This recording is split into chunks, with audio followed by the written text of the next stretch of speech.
बड़ी प्रेमदायक होती। क्यों? सुखदेव स्वामी ने बालक का सबसे पहला गुरु कौन बताया? माँ। माँ चाहे तो बालक को हमारा भक्त बना सकती है और माँ चाहे तो बालक को महाडकैत बना सकती है। क्यों? क्योंकि बालक हमारे 10 रुपए की चोरी करके लाएगा तो किसके लिए देगा? महाराज पिता के लिए। पिता तो हमारा 100 गाली सुनाएगा महाराज और पिटाई करे। माँ के पास में जाएंगे महाराज और माँ से कहेंगे मम्मी आज 10 रुपए की चोरी। अगर उस माँ ने उस व्यक्ति को उसी जगह पर रोक दिया कि बेटा चोरी करना पाप है, गलत बात है, तो वो बालक उसी जगह पर रुक जाए। और माँ ने उस बालक को नहीं डांटा तो महाराज धीरे धीरे धुंधकारी की तरह महा डकैत बन जाएगी। हमें माता की सेवा करनी चाहिए क्योंकि 9 महीने घर में हमको जिस माँ ने पाल पोस करके हमको बड़ा किया,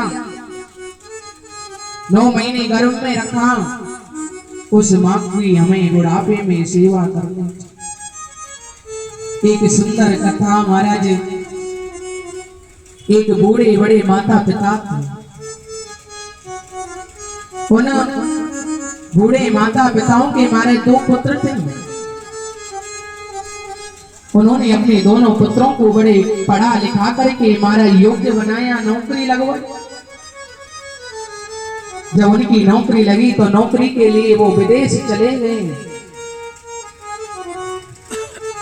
उनकी माँ को उन दोनों पुत्रों की बड़ी याद आती, अपने पति से रोजाना फोन करवाती कि आज तो हमें बड़े बेटे की याद आ रही है, आज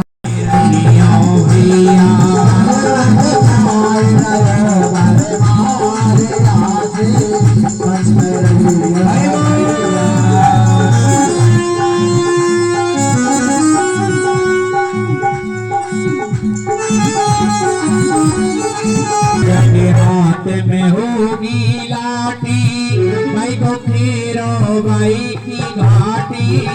जाके हाथ में होगी लाठी, भाई को फेरो भाई की घाटी। जाके हाथ में होगी लाठी, भाई को फेरो भाई की घाटी। जाके हाथ में होगी लाठी, भाई को फेरो भाई की घाटी। मन नंबरदार याद बचते रहियो भैया,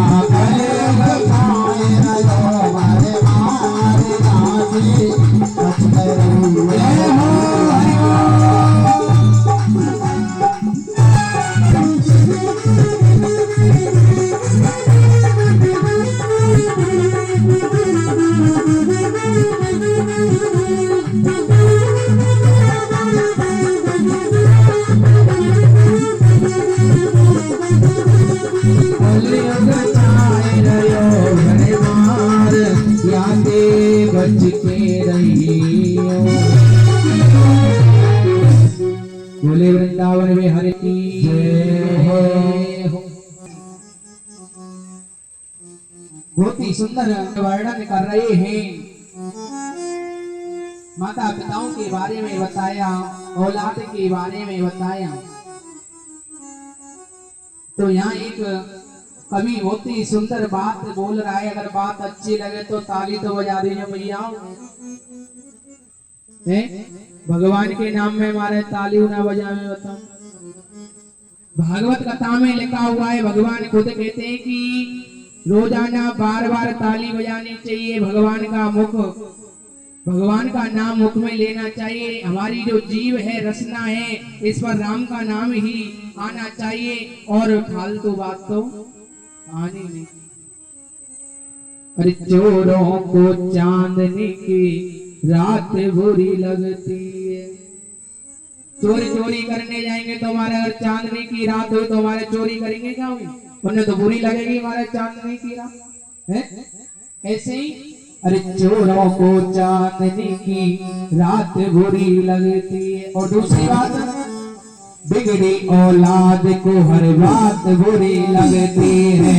बिगड़ी औलाद को हर बात बुरी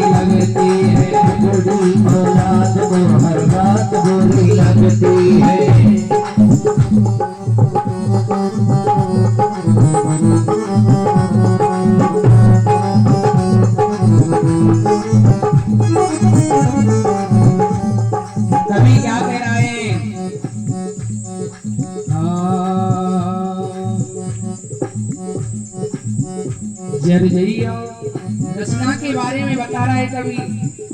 जर जइयो दिव्या पापनी राम के नाम बिना, जर जइयो दिव्या पापनी राम के नाम बिना, जर जइयो दिव्या पापनी राम के नाम बिना, राम के नाम बिना पापनी हर के नाम बिना, राम के नाम बिना पापनी हर के नाम बिना, राम के नाम बिना पापनी हर के नाम बिना, राम के नाम बिना पापनी हर के नाम बिना, जर जइयो दिव्या पापनी राम के नाम बिना, जर जइयो दिव्या पापनी राम की जय हो।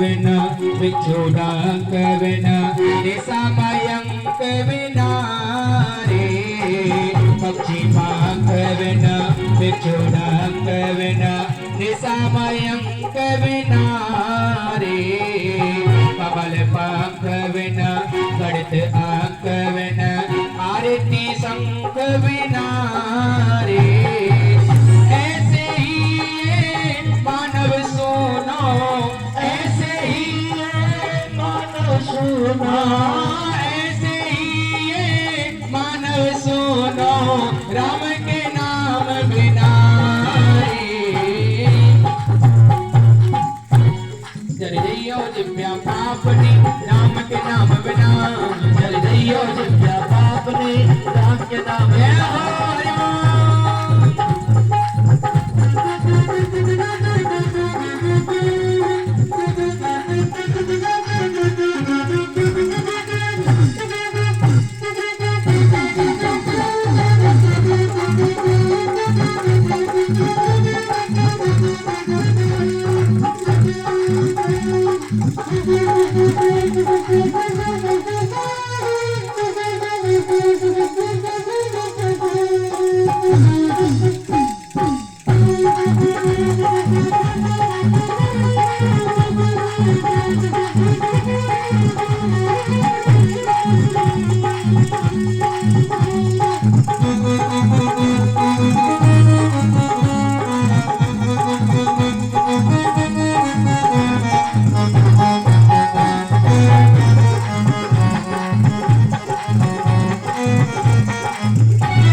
बुद्धि ज्ञान बिन हाथ दान बिना रे, देह प्राण बिन बुद्धि ज्ञान बिन घर संतान बिना रे, ऐसे ही ये मानव सोनो, ऐसे ही ये मानव सोनो, ऐसे ही ये मानव सोनो, ऐसे ही ये मानव सुनो राम के नाम बिना रे, जर जइयो दिव्या पापनी राम के नाम बिना, जर जइयो दिव्या पापनी राम के नाम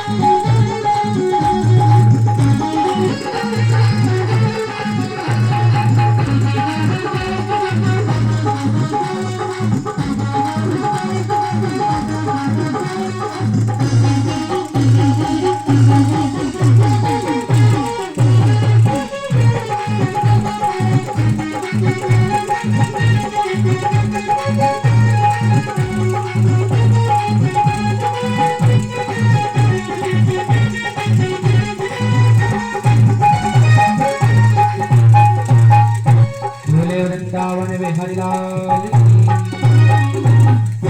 राधा रानी सरकार की जय हो, भागवत महापुराण की जय हो।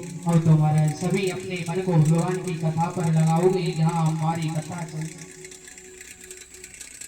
श्री सुखदेव स्वामी कहने लगे, हे राजा परीक्षित, अब तो भोले बाबा के मना करने पर भी माँ सती नहीं मानी, तो पिता के घर माँ सती चली गई। जब माँ सती गई तो जाते ही द्वार पर माँ सती की बहनों ने माँ सती का अपमान कर दिया। कहने लगी, देखिए जी, इसके लिए हमारे पिता ने कोई निमंत्रण नहीं दिया, बिना बुलाए आई।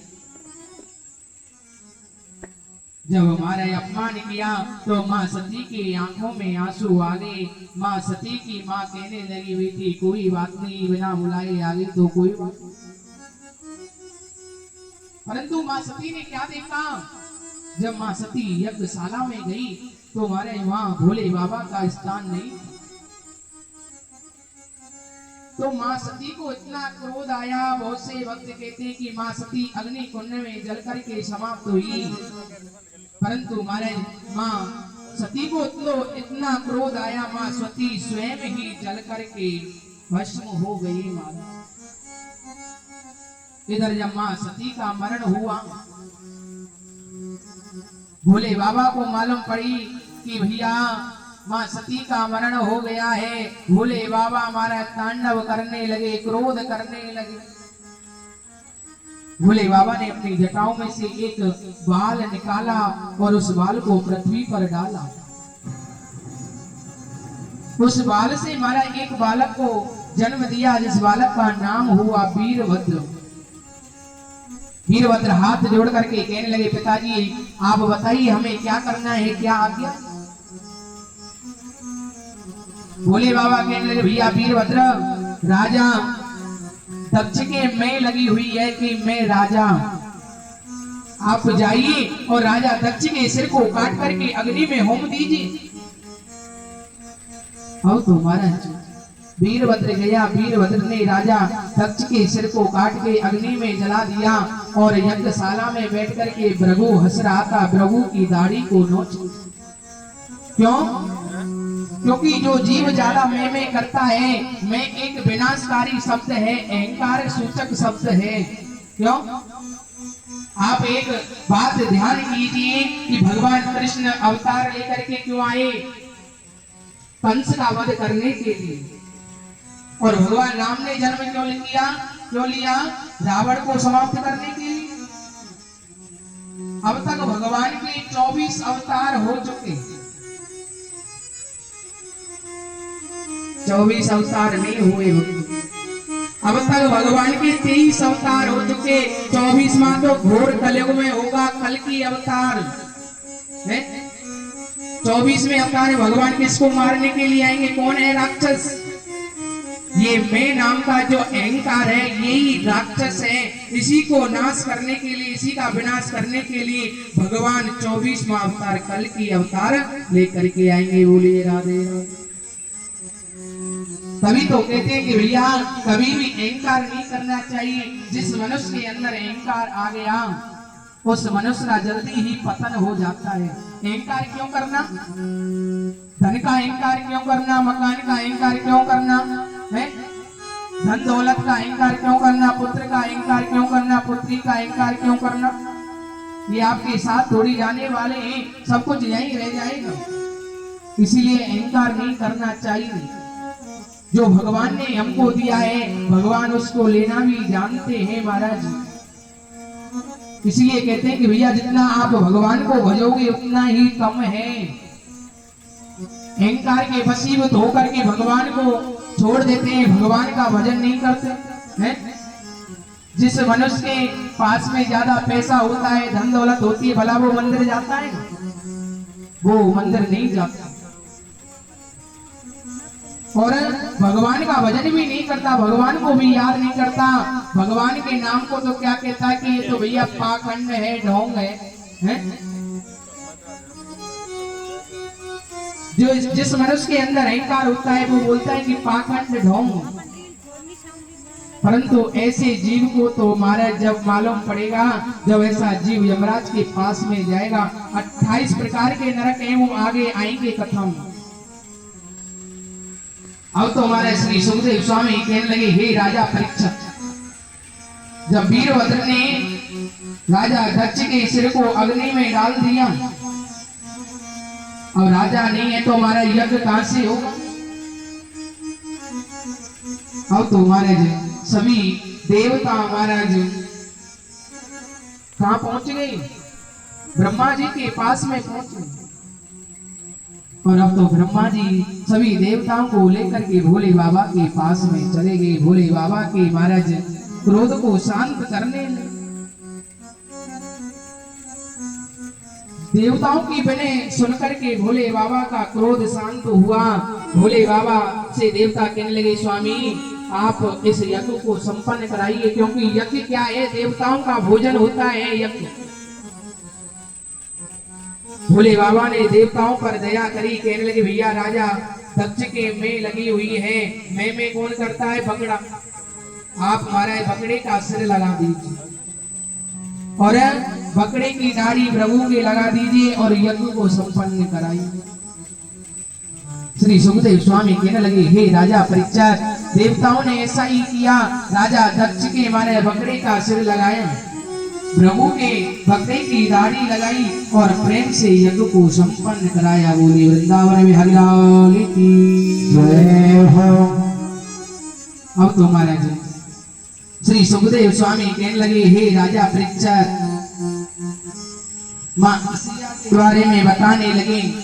मां अनुसुईया बड़ी पतिव्रता नारी है महाराज। एक समय माँ पार्वती, माँ सरस्वती, माँ जगदम्बा आपस में बातचीत कर रही थी कि हमारे हमसे ज्यादा पतिव्रता नारी कोई नहीं है। तो माँ अनुसुईया के बारे में नारद जी ने जाकर के बताया। जब तीनों देवियों ने तीनों देवताओं को परीक्षा लेने के लिए भेजा, तो माँ अनुसुईया ने तीनों देवताओं को 6-6 महीने का बालक बना दिया और तीनों देवताओं का मां ने खंडित किया। मां अनुसुईया ने, मां अनुसुईया की कथा सुखदेव स्वामी ने राजा परीक्षित के लिए सुनाई। अब तो महाराज श्री सुखदेव स्वामी कहने लगे, हे राजा परीक्षित, एक राजा हुए जिनका नाम था उत्तानपाद राजा। उत्तानपाद राजा की एक पत्नी थी जिसका नाम था सुनीति। सुनीति किसे कहते हैं महाराज, जो अच्छी नीति की होती है उसी का नाम सुनीति होता है। उनके कोई भी संतान नहीं थी। संतान की पीड़ा से महाराज उत्तानपाद राजा बड़ी चिंता में रहता। बड़ी रानी सुनीति कहने लगी, स्वामी आप एक काम कीजिए, आप हमारे कहने से दूसरा विवाह कर लीजिए, कम से कम दूसरी पत्नी से पुत्र होगा तो कम से कम आपका वंश तो आगे चले जाएगा। बड़ी रानी के कहने पर उत्तानपाद राजा ने एक सुरुचि रानी के साथ में दूसरा विवाह कर लिया। जब दूसरा विवाह करके सुरुचि रानी को ब्याह करके उत्तानपाद राजा लेकर के आ रहे थे, तो सुरुचि रानी को मालूम पड़ गई कि इस राजा के तो पहले से भी एक रानी है। सुरुचि रानी कहने लगी, राजन या तो आप मेरे डोले को वापस कीजिए या बड़ी रानी का परित्याग कीजिए, त्याग कीजिए। वो तो पतिव्रता नारी है। सुनीति को मालूम पड़ा, सुनीति ने तो स्वयं ही अपने महलों को छोड़ दिया। भगवान की कृपा ऐसी हुई, एक दिन राजा उत्तानपाद शिकार खेलने के लिए गया। शिकार खेलते खेलते उसको रात्रि हो गई। एक संतों के आश्रम पर रुक गया। उन्हीं संतों के आश्रम पर महाराज बड़ी रानी सुनीति रहती है। जब बड़ी रानी सुनीति रहती, राजा उत्तानपाद ने बड़ी रानी सुनीति को देखा तो राजा रोने लगा कि भैया कहाँ दास दासी इसके साथ काम करते, आज वही ऋषियों के संतों के आश्रम पर रह रही है। राजा ने एक रात्रि उसी आश्रम पर व्यतीत करी।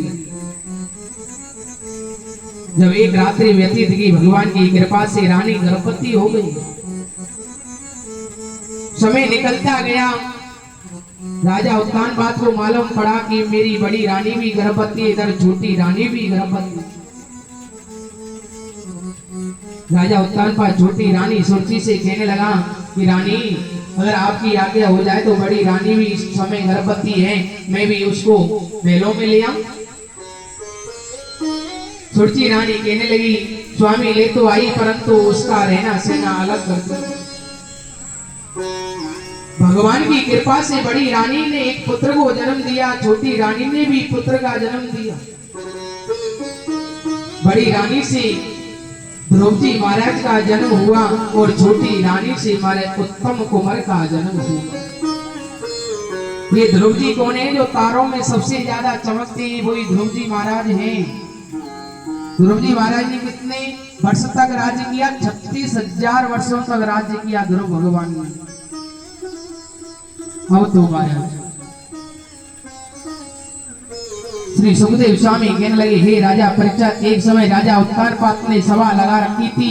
सभा में छोटा पुत्र उत्तम कुमार गोद में जाकर के बैठ गया। ध्रुव जी महाराज ने सोचा कि मेरे पिता की गोद में मेरा छोटा भाई बैठा है, क्यों ना मैं भी बैठ जाऊं। जैसे ही ध्रुव जी बैठने के लिए गए, उनकी मौसी ने उनका हाथ पकड़ करके उनको नीचे पटक दिया। कहने लगे, बेटा ये आपके पिता नहीं, ये तो उत्तम कुमार के पिता हैं। आपके पिता तो वन में रहते। 5 वर्ष की आयु है ध्रुव जी महाराज की, और 5 वर्ष की आयु में ध्रुव जी महाराज अपने पिता की खोज करने के लिए वन में जा रहे हैं। रोते रोते अपनी माँ के पास में गए। अपनी माँ से कहने लगे, माँ हमारी मौसी ने कहा है कि हमारे पिता ये नहीं है, हमारे पिता तो वन में रहते हैं।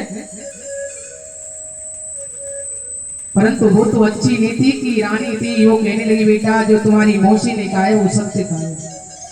अगर आज की मौसी होती तो महाराज झगड़ो है जाता है, ऐसे कैसे कह दी।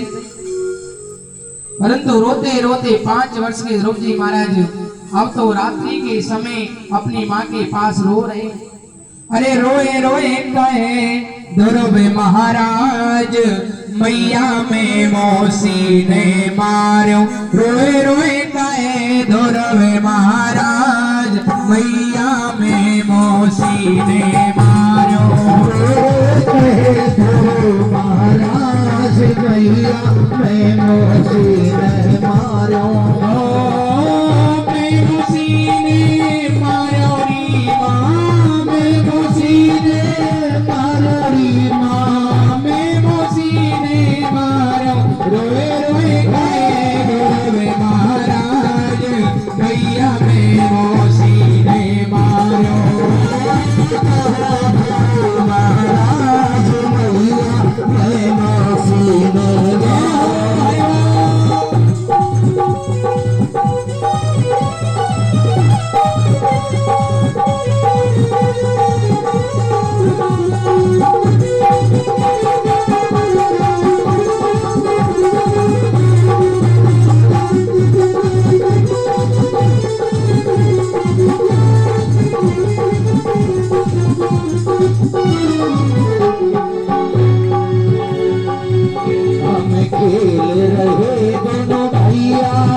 छोटी मैया खेल रहे दो भैया, छोटे मैया खेल रहे दोनों भैया, वहाँ बैठी छोटी मैया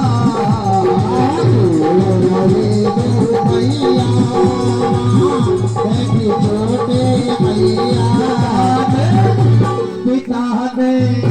पिता ने गोद में लियो बैठा, भैया मोदी मारो। कहे ध्रुव महाराज, भैया में मौसी ने मारो। भगवान भैया में मौसी ने मारो।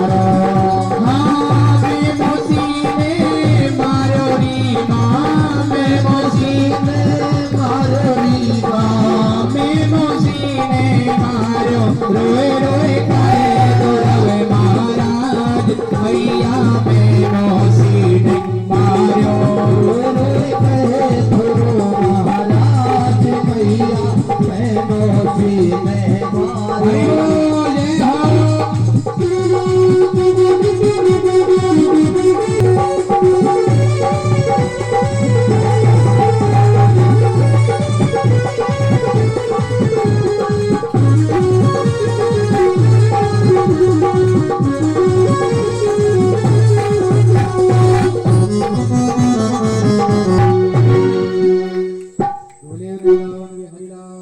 की जय हो। राधा रानी सरकार की जय हो।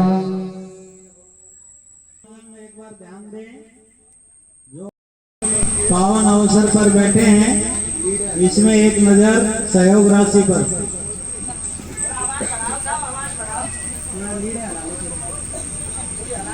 हेलो श्री राधे। सहारे के सहारे की जय हो।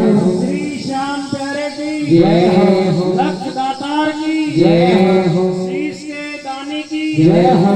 कली के अवतार की जय हो। ओम हर हर महादेव। श्रीमद् भागवत कथा में सहयोग राशि धर्म सिंह जी मुंडाड़ा से 11,000 रुपए, सुबेदार मान सिंह जी सन्नोफ कृपाल सिंह जी 11,000 रुपए, मोनू सन्नोफ उदय नंबरदार जी 11,000 रुपए, जय भगवान पंडित जी सन्नोफ रामचंद्र जी 11,000 रुपए, नरेश मास्टर जी सन्नोफ नानू राम जी 11,000 रुपए, वीरपाल सन्नोफ किरोड़ी नंबरदार बास से 1100 रुपए, लखपत चौहान सन्नोफ दयाराम सिंह जी 11,000 रुपए, निशा कुमारी ये बेटी है हमारी मान साहब की लड़की, निशा कुमारी डॉक्टर ऑफ श्री सुबेदार मान सिंह जी 5100 रुपए, मुकेश फौजी नहर पर हरियाणा पुलिस से अब 1100 रुपए, महेश नंबरदार जी बास से 2100 रुपए, धर्म सिंह जी सन्नोफ श्री ओमराव सिंह जी बास से 1100 रुपए, सुरेश सन्नोफ भानु सिंह जी 500 रुपए, प्रीतम सिंह चौहान सन्नोफ महेंद्र सिंह मास्टर जी 500 रुपए। ये इस कथा के अंदर सहयोग अनुदान राशि है। आज द्वितीय दिवस की ओर कथा अग्रसर है। इसमें भंडारे की सामग्री में चीनी का एक कट्टा माता दीन सिंह जी सन्नोफ अमर सिंह जी की तरफ से, और लखपत सिंह दयाराम सिंह एक आटे का कट्टा, रामोतार सन्नोफ श्री मुंशी सिंह जी ये पूरे भंडारे की सब्जी का खर्चा उठ रहे हैं जी। मोनू और रघुवेंद्र सिंह सन्नोफ उदय नंबरदार जी एक कट्टा आटा, आगे का जैसे हाल होगा आपको बता दिया जाएगा। जय श्री राम, जय श्री राधे। बोले वृंदावन बिहारी लाल की जय हो।